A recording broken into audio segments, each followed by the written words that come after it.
नगरपालिकेच्या कारभारावरती एक बोलणावं असं वाटतं, चोरावर शिरजोर आणि एक ना धड भाराभर चिंध्या. सकाळी ज्याची मोठी मोठी वार्ता झाल्या, जी तुम्ही आता अगोदर व्हिडिओ बघितला, जी कारवाई झाली, तो ज्या राजन टकल्याच्या पाठीमागे ही जी प्रॉपर्टी आहे, ही जे लॉजिंग बोर्डिंग आहे, हे त्यातच आहे. मीरा भाईंदर शहरामध्ये ना धार्मिक स्थळ आहे ना देवस्थान आहे, तरीही मीरा भाईंदर शहरामध्ये एवढे लॉजिंग बोर्डिंग का? 10 वर्षापूर्वी जिल्हा परिषदेच्या मार्फत याच्यावरती कारवाई करण्यात आली होती, कारण टॅक्स पावती जी दाखवण्यात आली होती ही दुसऱ्या जागेची पावती दाखवण्यात आली, त्या अनुषंगाने याच्यावरती कारवाई करण्यात आली होती. त्याचं नाव बदलून आता पुन्हा एकदा नव्याने सुरुवात झालेली आहे. म्हणजे एका ठिकाणी जखम द्यायची आणि दुसऱ्या ठिकाणी मलम लावायचं असं काम मीरा भाईंदर महानगरपालिका करत आहे.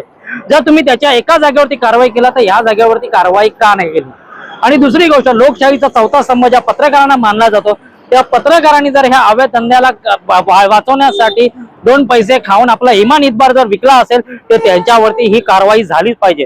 मी मीरा भाईंदर शहरातील सर्वसामान्य जनतेच्या मार्फत ही मागणी करतो, जे आता पोलीस आयुक्त निकेत कौशिक आल्यापासून जी धडाड कारवाई चालू आहे, त्या कारवाईमध्ये महानगरपालिकेचे अधिकारी असो, असे लाच खाणारे पत्रकार पण असो, यांच्यावरती ही कारवाई झालीच पाहिजे. हा मीरा भाईंदर महानगरपालिकेचा भोंगळ कारभाराची ही पोचपावती आहे.